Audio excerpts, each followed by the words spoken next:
prefeito de São Carlos, que foi reitor da Universidade Federal de São Carlos, e participa o Cristóvão Buarque, participa o ex-reitor da UNB, e participa muita gente da educação do Brasil inteiro. Esse é possivelmente um dos principais projetos que nós vamos lançar agora em junho, sob a coordenação do Palocci, prefeito de Ribeirão Preto. Aqui, uma proposta de política de segurança alimentar para o Brasil. Projeto Fome Zero. Ontem eu vi o Ciro fazer uma pergunta para mim antes de ontem. Eu tô com ela, eu vou botar para você. Você pensa que eu não vejo o programa? Eu vejo. Eu sei que você vê, poxa, Eu vejo. claro. Sobretudo quando vem. Projeto Fome Zero, documento síntese. É terrível um país do tamanho do Brasil, com a riqueza que o país tem, né? E com um país muito rico dentro de um país pobre, ter necessidade de uma proposta, de um projeto para acabar com a fome zero, para acabar com a fome no país. Não é uma coisa triste isso? 9.300.000 famílias no Brasil, faz um total de 44 milhões de pessoas, não comem as calorias e as proteínas necessárias à sobrevivência. Come menos do que aquilo que está previsto na Organização Mundial da Saúde. Você não fala isso olhando para mim assim que eu fico com um sentimento de culpa? Não, você e eu comemos. Não, você e eu comemos. O telespectador e o público vai perceber que eu e você comemos mais que as calorias necessárias. Mas olhando, percebe que eu como mais que você. Eu fico assim. Projeto Moradia. Tá aqui. Segunda edição. E tem um outro livro aqui que é o seguinte: Álcool, o combustível do novo milênio. Você continua bebendo uma caipirinha de vez em quando? O que é esse negócio? Não de álcool. Álcool. Agora de vodka. Álcool como Jô, deixa eu te fonte de explicar. energia. Você ainda acredita no álcool como fonte de energia? Acredito. Acredito porque, primeiro, é uma matriz energética renovável. O Brasil tem tecnologia. É sabido por todos os especialistas do mundo que o petróleo tem um certo limite de duração. Uns dizem que em alguns lugares vai durar mais 30 anos, a fase mais otimista imagina que ele vai durar 80 anos. E o Brasil é detentor de uma tecnologia extraordinária, de uma matriz energética que é o álcool. O álcool é tecnologia nossa, o álcool é menos poluente. Nós já tivemos no Brasil 90% da frota de carro produzida a álcool, depois baixou para zero. Então o que nós queremos? Além do que, o álcool gera muitos empregos, muito empregos. Então o que nós queremos? Nós queremos que se estabeleça uma cota de carro a álcool no Brasil, para garantir que se gere emprego necessário, porque é o grande problema do Brasil hoje, além de segurança, é a questão do emprego. E eu tenho feito debate com os produtores e tenho dito o seguinte: tem que ser uma mão de dupla responsabilidade, ou seja, o governo pode exigir, pode discutir com a indústria automobilística a utilização do álcool numa frota de carro comprometida da indústria automobilística com o governo. Agora, também é importante que os produtores de álcool se comprometam a fornecer álcool nos postos de gasolina, porque de vez em quando tem uma malandragem. Quando o açúcar está mais alto no mercado internacional, ele, ao invés de produzir álcool, produz açúcar. E aí só falta álcool no posto de gasolina. Então, nós queremos uma coisa de responsabilidade. Primeiro porque é muito gerador de emprego, gera muitos empregos. E nós achamos que o emprego é uma coisa extraordinária nesse momento em que o Brasil não cresce, nesse momento em que milhões de brasileiros querem trabalhar e não conseguem. Lula, deixa eu te perguntar aqui. Eu vi vários projetos aqui. Agora, claro que eu sou obrigado a falar nisso, até por interesse. Porque eu estava falando, isso aqui que eu achei sensacional, né? Esse negócio do educação, ciência e tecnologia, que eu acho que tem duas coisas fundamentais para o crescimento de um país. A tecnologia de ponta e a cultura. Eu não vi por parte de ninguém ainda um projeto de cultura, sobre a cultura, que realmente me chame a atenção pela sua originalidade, pelo seu empenho. Qual é o projeto do PT em relação à cultura? Olha, isso vai fazer com que você me convide para vir aqui outra vez. Porque em junho nós vamos apresentar o Programa Geral de Governo, que está sendo coordenado pelo Palocci, prefeito de Ribeirão Preto. E, obviamente, que dentro desse projeto a questão cultural é, para mim, Jô, essencial, não apenas do ponto de vista da evolução cultural e política da sociedade, mas é que eu vejo no investimento na cultura hoje, tanto na cultura de mercado, como na chamada cultura popular, na periferia desse país, uma das possibilidades que nós temos de garantir, de evitar que a juventude, por falta de perspectiva, caia na marginalidade. Então, nós temos que investir em 4 coisas, Jô: educação, cultura, lazer e esporte na periferia desse país, para que essa meninada possa, de forma sadia, ter acesso a boas informações. Agora, E você, quem sabe, veja, quem sabe um dos problemas é que de vez em quando se imagina que tem um especialista, um Deus que pode colocar no papel tudo e está pronto o programa. Não. O que eu acho correto, nós tivemos uma reunião no Rio de Janeiro um tempo desse, com Chico Buarque, com Caetano Veloso, com Djavan, com Wagner Tiso, com Gilberto Gil. Vamos ter agora uma reunião com um grupo de artistas para que eles coloquem claramente, na visão deles, como é que eles gostariam que tivesse, que tipo de política de cultura que tivesse no Brasil. Mas não pode se transformar numa monocultura só de música, Não pode, por exemplo. não pode, né? não pode. Não Ou pode de ser... arte cênica, não pode. Tem que Tem que pegar a englobar complexidade, tudo, né? sabe, da cultura nesse país, que é muito geralmente, rica, geralmente quando se fala em em subvenção da cultura, em subvenção do Estado à cultura, geralmente se pensa muito mais em folclore do que em cultura. Quer dizer, subvencionar e cultuar e preservar o folclore do país e não a cultura como um todo. Então, eu acho que na hora de se elaborar qualquer projeto, é preciso tomar cuidado para não setorizar dessa forma. Que a cultura seja só ou a música, ou seja só porque senão o lado folclore. prevalece o corporativismo, que é uma bobagem.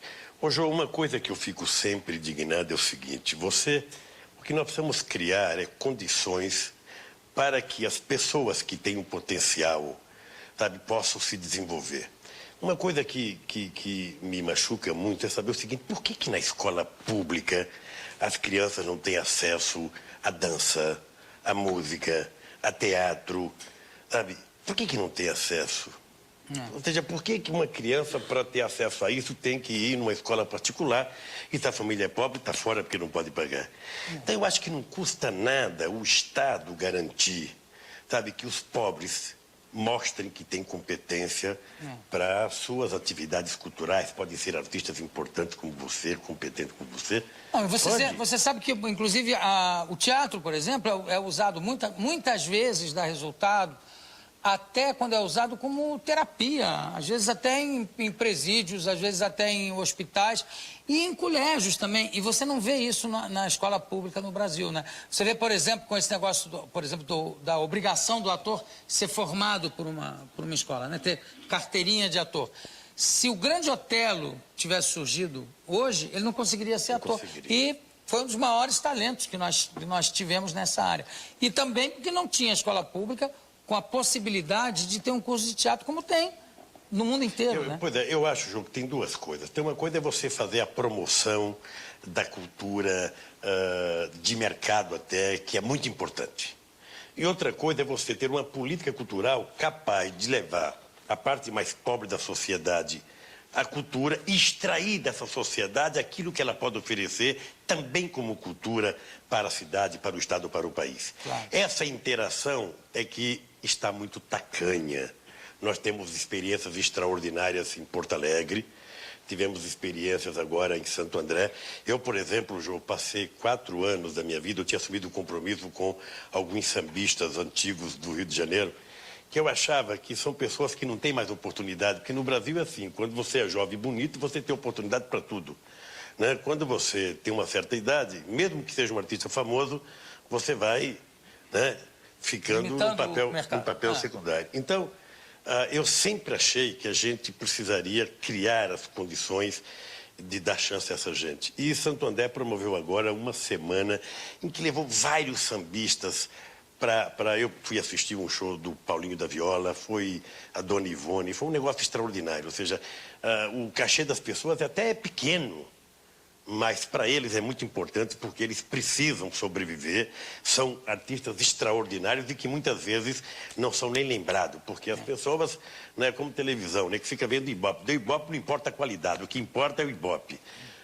Em cultura também é assim, muitas vezes não pode prevalecer apenas a questão do mercado. Eu vou levar quem só dá lucro. Ou seja, muitas vezes o Estado, o município tem que assumir com uma parcela de custo, até Agora, porque o povo pobre tem que ter acesso a isso. Esse projeto fica pronto em junho? A nossa ideia é que em junho a gente tenha um projeto completo para o Brasil, discutindo praticamente todos os assuntos. Esse projeto que nós te entregamos, Joyce, foi resultado de... Cada um deles demorou no mínimo 15 meses de trabalho, viajando o Brasil, conversando com os mais diferentes setores da sociedade. Não, o projeto está super detalhado. Tudo que já está aqui pronto está super detalhado. Eu posso te garantir, isso foi feito pelo Instituto Cidadania, eu posso te garantir, sem medo de errar, Jô, nunca na história do Brasil, nunca, eu vou jogar a humildade aqui fora, nunca na história do Brasil alguém trabalhou projeto de políticas públicas com a intensidade e com a profundidade que nós trabalhamos. Você pode ficar certo que nesses projetos participaram o que existe de melhor no Brasil. Agora, o Lula, você falou em cidadania, eu tive a honra, né, de ganhar esse ano o troféu Cidadania do nosso querido amigo Carlito Maia, como ombudsman, ou que palavrinha difícil, toda palavra que tem bunda no meio me atrapalha, mas enfim.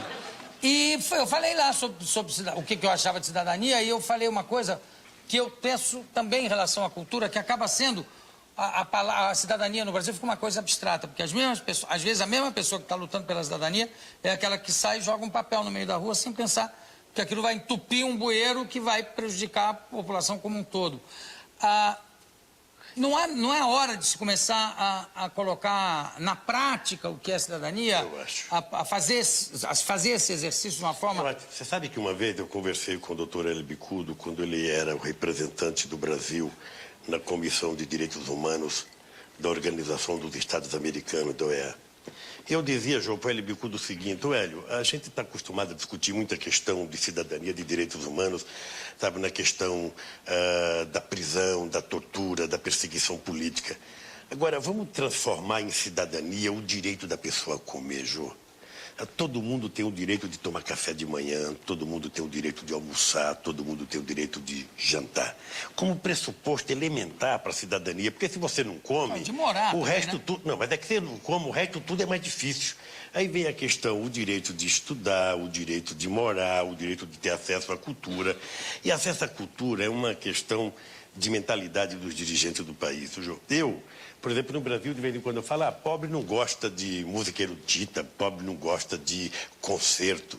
Eu nunca tinha visto um concerto, Jô. Em 1980, eu ganhei um prêmio em Viena. E eu fui receber esse prêmio. E era um prêmio de direitos humanos. E me levaram para ver um concerto. Se alguém tivesse me perguntado até então, eu falava, eu não gosto. Música clássica é um saco.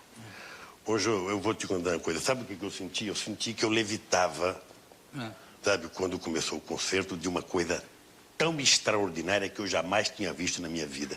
Então eu fico me perguntando, por que as pessoas mais pobres, mais humildes, não têm acesso a isso? Por que não há uma promoção das prefeituras de levar essas coisas na periferia, onde estão as pessoas, sabe, que não têm acesso a nada, não tem acesso a absolutamente nada, não vai ao cinema porque não tem dinheiro, não vai ao teatro porque não tem teatro, sabe? Então, como é que a gente faz essas pessoas ter acesso a essas coisas boas que todos nós gostamos? Né? Eu, por exemplo, acho que o grande feito do Pavarotti, além de tudo que ele é de extraordinário tenor, é o fato dele ter conseguido popularizar a música erudita. Ou seja, fazer um peão de Pernambuco como eu gostar de música erudita só pode ser muito competente. Não, mas é porque, sabe o que eu acho? Eu acho que também você, quando tem os concertos públicos aqui, lotam e as pessoas ficam deslumbradas, não só pela descoberta, né, do espetáculo, como também pela qualidade da música. Quer dizer, esse negócio de dizer, não gosta, eu acho que o povo, às vezes ele não sabe o que é ruim, mas ele sempre sabe o que é bom. É lógico. O que é bom, ele sempre sabe. Eu queria terminar esse bloco soltando para você no telão a pergunta do Ciro Gomes, que eu anotei aqui para não me esquecer. Eu também anotei. Você anotou também, né? Você viu que eu falei, deixa eu anotar aqui, senão não sei o que eu vou perguntar para ele. Vamos ver aqui, solta no telão, por favor. Por exemplo, o problema é contar fome. Eu estava fazendo a conta, essa você tem que perguntar para ele. E 36 bilhões de reais. Os 36 bilhões de reais tirados do orçamento brasileiro, não tem ideia de onde vem. Perguntar para quem? Para o Lula, quando ele vier aqui. Sim. Não é? que é uma boa intenção, não tenho dúvida. Deixa eu escrever para marcar essas perguntas, senão eu não sei como é que eu vou fazer. Como é que é essa resposta aí? Engraçado. Eu passo a vida inteira falando bem do Ciro. O Ciro não leu. Ele falou muito bem de você. Ele não leu. Não, justiça seja feita, ele falou muito bem de você. Sabe por que eu vou continuar falando bem dele? Falou até que votou em você, que dessa vez não vai votar em você. Eu achei até normal. Ele pode não votar no primeiro turno, mas pode votar no segundo. Ah, isso aí ele não como eu ainda sonho, João, que até o dia 6 de junho possa acontecer algum milagre aí, e tanto eu como o Ciro estejamos juntos, garotinho, eu acredito nisso. Como sonhar não é proibido, eu vou sonhar até o dia das Enem sonha, todo mundo tá... Alguns têm mais pesadelo, por exemplo, e outros mais sonhos. O Serra, nesse momento, está tendo pesadelo. Mas deixa eu contar, o Ciro não deve ter lido o projeto e fez conta errada. Primeiro porque ninguém está propondo gastar nem 36, nem 40, nem 50. Nós estamos propondo que para você garantir que essas 9.300.000 famílias recebam, sabe, o suficiente. O suficiente para completar a sua renda, custaria 20 bilhões de reais. Agora, isso não é você botar a mão no bolso e dar 20 bilhões. Isso é um processo de 4 anos, em que, na medida que você vai fazendo as políticas sociais, muitas pessoas vão deixando de precisar desse processo. Não vão precisar viver. Nós queremos gerar emprego nesse país. No projeto de moradia, Jô, nós estamos falando que é possível, porque tem dinheiro. Você tem 6 bilhões do fundo de garantia. Cada estado poderia fazer o que o Mário Covas fez aqui, tirar 1% do ICMS. Não é aumentar o ICMS, é tirar 1% e dedicar à questão habitacional. Poderia se renegociar com o governo federal parte da dívida pública que os estados têm e dedicar à habitação. Daria para construir... O Jô, a um custo de 8 mil reais uma unidade, ou 4 mil pelo sistema mutirão, daria para você construir 1 milhão de casa nesse país, por ano. Ou seja, eu fico imaginando que isso poderia gerar empregos diretos e indiretos, o que isso poderia melhorar a qualidade de vida das pessoas. Porque quando você pensa uma casa, Jô, não é uma casinha que nem aquelas que de vez em quando a gente vê andando pelo interior, aquelas casinhas com o mesmo telhado, a mesma janelinha, a mesma porta. O cidadão toma uma cachaçinha e ele entra no vizinho, porque é tudo igual. Ele só diferencia. E dorme com a mulher do vizinho. Pensar numa casa, Jô, significa pensar numa cidade. É esse o projeto. Você tem que pensar na escola, tem que pensar no transporte, tem que pensar na saúde, tem que pensar no lazer. Ou seja, tentar fazer a vida do pobre ser respeitada, é fazer com que as pessoas respeitem a autoestima, é fazer com que as pessoas sejam consideradas cidadãs. Não, porque você tá falando aí de pessoas que às vezes você encontra, às vezes não, você encontra muita gente na rua que não tem passado, porque o pai não foi nada, não tem presente, porque não tem profissão, não tem emprego, não sabe ler, não tem o que comer, e por causa disso também não tem futuro. Quer dizer, além da imensa gravidade, da miséria, da fome e tudo, é também terrível a falta de perspectiva desses milhões de pessoas. Né? Essa, Jô, é a grande tarefa tua, não enquanto político, mas enquanto homem de comunicação, minha e de qualquer outro político desse país, das pessoas famosas. Foi até um dos assuntos que eu conversei com os artistas. Ou seja, você tem um grupo de jovens, adolescentes hoje, que tem pais que trabalham, então eles estão numa situação razoavelmente garantida porque o pai está trabalhando. Mas você tem na periferia desse país, Jô, milhões e milhões e milhões de jovens com 17, 18, 19 anos, sabe, que já terminaram o colegial, que querem fazer uma faculdade e passam no vestibular e custa R$600, R$500, R$700 uma mensalidade, ele já sabe que está fora. Pessoas que saem com uma carteira profissional para procurar um emprego e nunca consegue uma chance, porque quem tem 18 não arruma porque não tem experiência, quem tem 40 não arruma porque é velho, então as pessoas ficam marginalizadas. E aí aparece o narcotráfico, aparece o crime organizado, oferecendo perspectiva para as pessoas. Não sei se você viu, Jô, que os assassinos que mataram o Celso Daniel e as pessoas que mataram o prefeito de Campinas eram tudo pessoas com menos de 25 anos de idade, meninos que poderiam estar estudando, meninos que poderiam ter oportunidade do primeiro emprego e que ninguém dá. Então fica a rebeldia pela rebeldia e não existe um caminho para você falar. Sabe? Vamos seguir aqui. Então eu acho que a escola, a educação é uma coisa essencial. Você quer ver uma coisa grave? O estado de São Paulo, que é o estado mais rico da federação, nós temos hoje apenas 18% dos estudantes universitários em escola pública. 82% já está na rede particular de ensino. No Brasil é quase 65% a 35%. Bom, ô Lula, eu vou pedir para a gente parar um instantinho, para a gente recomeçar logo depois da nossa vinheta, o nosso segundo bloco. E eu vou querer começar o segundo bloco com uma pessoa que você sabe que agora eu estou fazendo no programa o Sobe no Caixote, onde as pessoas sobem no caixote e reclamam, fazem as suas reivindicações. Eu vou começar o segundo bloco com o Sobe no Caixote, que temos pronto aqui. Vamos lá, William, por favor, solta a vinheta. O Lula, o candidato à presidência da República. Lula, vamos começar no Sobe no Caixote e depois, já vou falar para não me esquecer, eu quero falar com você sobre acordos com o FMI, que exatamente termina um acordo com o FMI em janeiro, não é? Quando o 1º de janeiro, dia da posse do novo presidente. Também sobre reforma tributária, que se fala tanto em reforma tributária, e sobre essa ameaça de fuga de capitais, etc. e tal, proporcional à sua subida, não no caixote, mas nas pesquisas. Mas primeiro vamos subir no caixote. Sobe no caixote! Oi, Jô, eu estou aqui no Rio de Janeiro.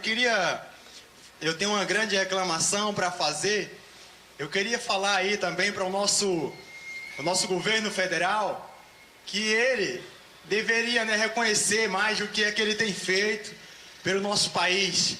Queria fazer a reclamação da venda das estatais que foram feitas. O nosso Brasil, o nosso país, está sendo entregue nas mãos daqueles que não plantaram. Eles estão colhendo o que eles não plantaram, que são as pessoas que vêm de fora, os estrangeiros. Eu queria fazer essa reclamação e ver se ele, né, pode substituir esse candidato dele. Eu acho que ele, a direita, não tem mais condição de assumir o nosso país. Nós temos que ter pessoas responsáveis que são sinceros patriotas.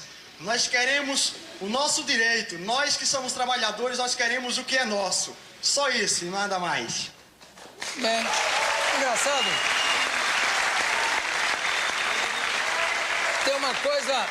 Tem uma coisa comum aí a todo o pessoal que sobe no caixote, que são pessoas humildes, pessoal do povão mesmo que sobe.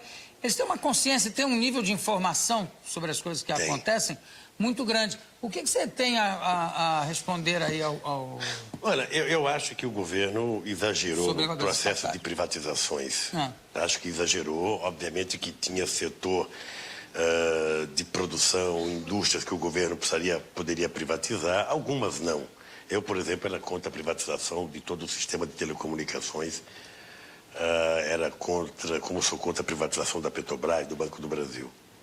Entretanto, agora já está feito. Vamos tratar de evitar que outros sejam privatizados, porque no começo das privatizações, Jô, a propaganda era assim: vamos privatizar porque vai sobrar dinheiro, vamos investir na saúde, na educação e pá. Todo mundo gostou, foi privatizado.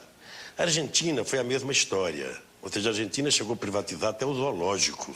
Não, a Argentina privatizou então, veja, até as privadas. Você ter um patrimônio público na mão do Estado, se for público, não estatal, porque o estatal pressupõe o burocrata que manda mais... Não, mas é isso que eu ia te falar, sem querer te interromper, já interrompendo. O perigo das estatais é que elas acabam sempre, até a União Soviética, vamos botar o exemplo extremo, China, de repente acabam se transformando em cabides de emprego e numa elitização da burocracia. Hoje, aqui no Brasil, esses dias, o presidente da Petrobras aumentou a gasolina sem que o presidente da República soubesse. Aí não pode. Agora, se você transformar em empresas públicas e tiver um certo controle da sociedade civil, somente aquilo que é essencial. Eu não sou principista, né? Eu sou contra ou a favor de qualquer jeito, não. Acho que tem coisa que tem que estar na mão do Estado, tem coisa que pode estar na mão da iniciativa privada. Eu acho que o Brasil se equivocou em algum momento, acho que exagerou na dose, o sistema elétrico é a maior demonstração disso. Por que tivemos apagão? Porque privatizou e as empresas não se comprometeram, não investiram aquilo que se comprometeram. Então o lago funciona como uma poupança. Na medida que você só tira água, não chove e gasta em exagero, cresce a demanda de energia 5% ao ano e você não cresce a produção de energia 5% ao ano, chega um dia, até o dinheiro do teu bolso desaparece se você só tirar e não colocar nada. Então, eu acho que foi um erro, está feito. Agora, o que nós precisamos é fazer as que existe ainda funcionar corretamente, modernizar, sabe, o que existe ainda, fazer com que elas sejam democratizadas e tocar o barco para frente. Agora, completando ali, eu tenho a impressão que o nosso querido amigo aqui do Caixote, eu não sei o que está acontecendo, porque, de repente, ele situou o candidato do governo como um candidato de direita. E a gente conhece o passado político, não só do Zé Serra, como do Fernando Henrique, desse pessoal todo, que, aliás, às vezes até há uma incoerência, mas como o próprio Fernando Henrique já disse, esqueçam tudo que eu escrevi, a coisa já fica mais coerente. Mas, no caso do Serra, por exemplo, eu não sei se você concorda, mas eu não estou aqui fazendo campanha, não estou analisando friamente. O Serra fez um trabalho no Ministério da Saúde, algumas coisas excelentes. Em relação à AIDS, por exemplo, foi uma coisa que foi copiada pelo mundo inteiro. Por que, apesar disso, não cola? As pessoas não conseguem enxergar no Serra as qualidades de um candidato? Olha, eu penso que duas coisas. Essa eleição tem uma coisa... Desculpa, complementando. Se o Serra não fosse um candidato do governo, seria melhor para ele? Eu penso que seria. Penso que seria. Agora, ser candidato do governo não é ruim, não. Eu vou te explicar por quê. Essa eleição vai ter um fato extraordinário. Porque grande parte dos que estão disputando as eleições, Ciro, Garotinho, eu, né, e o Serra, já tivemos grande parte da nossa vida junto em algum palanque. Portanto, nós somos adversários eleitorais, mas não somos... Do Fernando Henrique também. Nós somos inimigos. Eu, por exemplo, nunca deixei de dizer publicamente que nunca fui inimigo do Fernando Henrique Cardoso. Eu tenho discordância da política do Fernando Henrique Cardoso, mas sempre tive uma relação de amizade, Jô, e eu consigo, graças a Deus, separar a minha relação de amizade das minhas divergências políticas. Eu posso conversar com meu adversário político aqui e depois estar junto com ele discutindo um outro assunto qualquer. Peraí, mas agora é o seguinte, você teve algumas relações de amizade, muito intensas com essas pessoas, que você não teria, por exemplo, com alguns candidatos ou com algumas pessoas que fossem de extrema-direita ou que fossem absolutamente racionais. Não teria esse vínculo. Hoje eu tenho divergência política com eles e não divergência que o transforme em inimigo. Nós não concordamos com pontos. Mas o Serra pode vir a ser identificado como o candidato da direita? Deixa eu te contar, eu acho que o Serra está cometendo um equívoco. Né? Eu acho o seguinte, olha, o Serra, ele está tentando passar para a sociedade a ideia que ele não é candidato ligado ao governo, fazendo crítica ao governo. Isso é ruim. Porque o governo, por pior que esteja, o governo tem uma máquina tão poderosa que pode fazer qualquer candidato do governo ter 20% de voto. Então o Serra, ele está vivendo uma situação grave. Ele não sabe se é oposição ou se é governo. Então ele tem que decidir. Né? Se ele for bater no governo, o governo vai escolher outro. Então ele vai ter que decidir assumir o governo com ônus e com bônus. Meu caro, quem participa de governo é assim. Você não tem só glória, você também tem prejuízos. E o Serra tem que tomar essa decisão. Né? Eu, pessoalmente, gosto do Serra, me dou com o Serra, mas eu acho que ele está nessa dúvida, ele precisa se definir. É uma coisa muito mais dele. Ele tem que dizer o seguinte, ó, sou o candidato oficial do governo ou sou o candidato da oposição. E esqueceu o trololó. E esqueceu o trololó, ou tritricas e futricas, como disse o Fernando Henrique Cardoso outro dia. Ô Lula, e quanto ao negócio da evasão de divisas e tal, falta de capital, as pessoas com medo, à medida que você sobe nas pesquisas, com medo do Lula? João, há duas coisas. E você sabe que tem campanhas que se aproveitam disso, olha, né? Até campanhas paralelas. Eu tenho até na minha pasta aí um material que mostra a subida e a queda das bolsas em São Paulo. E não tem nada a ver com eleição. Você depende de quem quer vender a ideia.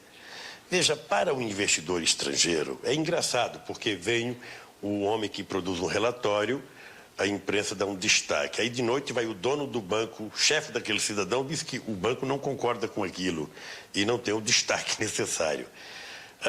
Veja, o Brasil é um país muito grande. Nós somos a 10ª economia do mundo, poderíamos ser a 8ª. Temos uma vocação industrial extraordinária, temos uma boa base intelectual, temos uma boa base agrícola.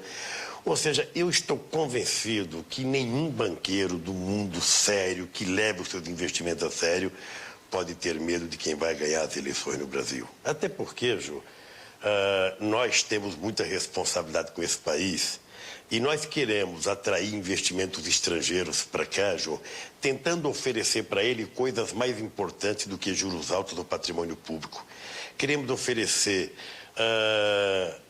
infraestrutura, oferecer mercado, oferecer mão de obra qualificada, que no fundo é isso que faz com que alguém invista no outro país. Por que os Estados Unidos, embora a China seja comunista, os Estados Unidos transformou a China no seu parceiro comercial preferencial? Porque a China está progredindo, a China está investindo em tecnologia, a China está criando uma classe média consumidora, então qualquer país tem interesse. E a mão de obra é muito veja, mais barata. Eu também, acho, viu, João, eu disse outro dia para a imprensa o seguinte, olha, eu acho que o Brasil precisa ser respeitado. Nenhum banqueiro de fora ou de dentro pode tratar um país da dimensão do Brasil como se fosse uma republiqueta das bananas. Nós somos um país grande, sabe? Gostamos de ser respeitados e queremos ser levados a sério. Mas acontece que o Brasil, muitas vezes, se comporta como uma republiqueta. Veja, de vez em quando... O que passa lá fora, quer dizer, a imagem que passa lá fora, às vezes, para minha imensa irritação e vergonha, passa uma imagem de republiqueta, através de várias atitudes, até algumas atitudes oficiais, através também de certos massacres, da violência. Eu acho que tem situações, a questão da fome, a questão da miséria passa. Agora, a verdade é o seguinte, é que o Brasil hoje... ele é visto lá fora, porque nós temos muitos atores atuando lá fora, desde a viagem do presidente Fernando Henrique Cardoso, a viagem dos candidatos de oposição, as viagens dos sindicalistas, ou seja, dos artistas brasileiros. Tem muita gente hoje vendendo a ideia de que o Brasil não é apenas, sabe, massacre de criança, massacre do Carandiru, futebol e carnaval. Este país tem tudo isso, mas tem coisas sérias também. Tem um povo que produz, não produz mais porque não tem emprego. Então eu acho, viu, João, que o decorrer da campanha, a campanha não começou ainda, ela está ainda todo mundo aqui esquentando as turbinas, a eleição vai começar depois do dia 5 de junho, mas eu acho que nós temos que fazer um alerta a todas as pessoas sérias do mundo ou daqui do Brasil que não brinquem com o Brasil. Não nos trate como seres inferiores, como um país menor. Nos trate com o respeito que nós tratamos vocês, tá? E por isso é que eu acho que a economia brasileira precisa voltar a crescer, porque é isso que vai evitar, sabe, que especulador fique falando de que vai aumentar, diminuir o preço dos títulos que compra do Brasil. E reforma tributária? Qual é o projeto em relação à reforma tributária? Todos os governos falam muito nela, acaba não... Não, todo mundo fala muito quando é oposição, quando chega no governo não faz. Veja, tem um princípio fundamental da reforma tributária. Em qualquer país do mundo, a reforma tributária tem que ser feita como o princípio de se fazer justiça social. Você arrecada mais de quem tem mais para fazer políticas públicas para quem tem menos. Esse é o princípio. No Brasil, quem paga muito imposto mesmo hoje são os setores de produção, e são os setores que recebem contra-cheque no final do mês, que é descontado na fonte. Nós queremos fazer o seguinte, nós queremos desonerar o imposto na produção, nós queremos desonerar as exportações, nós queremos diminuir o efeito cascata do PIS, do COFINS e CPMF, para tornar os preços dos produtos brasileiros mais competitivos no mercado externo. Isso já tem um consenso no Congresso Nacional. O Palocci, prefeito de Ribeirão Preto, era deputado quando ele coordenou nessa comissão um consenso entre todos os partidos, João. E, para nossa estranheza, quem não quis que o projeto fosse votado foi o Poder Executivo, que não permitiu votar esse projeto.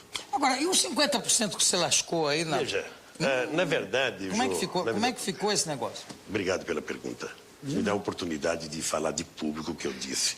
Veja, eu acho que houve um pouco de má fé na exploração dos 50%. Será que eles vão pensar que é combinado? Não, deixa eu contar. Sabe por quê, João? Porque qualquer pessoa mais isenta poderia dizer Lula está propondo a redução de alíquotas para o imposto.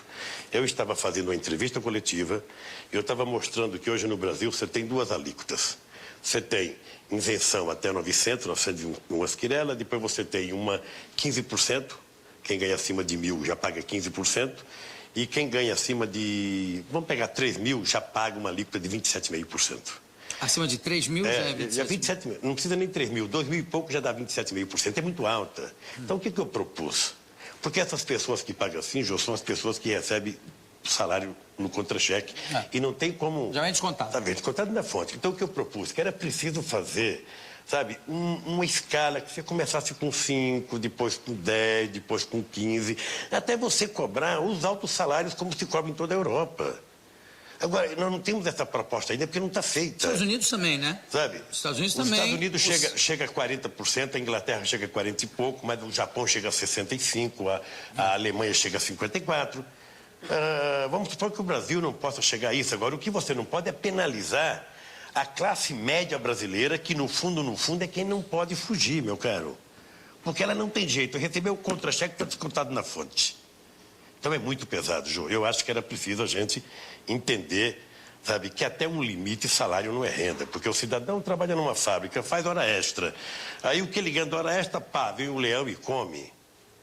E depois vem o Nicolau Lalau e come o que o leão comeu, sabe, do trabalhador que pagou. Depois vem a Georgina e come o que o trabalhador pagou para a Previdência Social. E não acontece nada. Então, eu acho que o Brasil precisa ter uma política tributária que não seja de um partido, que não seja de um presidente, que seja do Brasil, porque tem que ser uma coisa definitiva.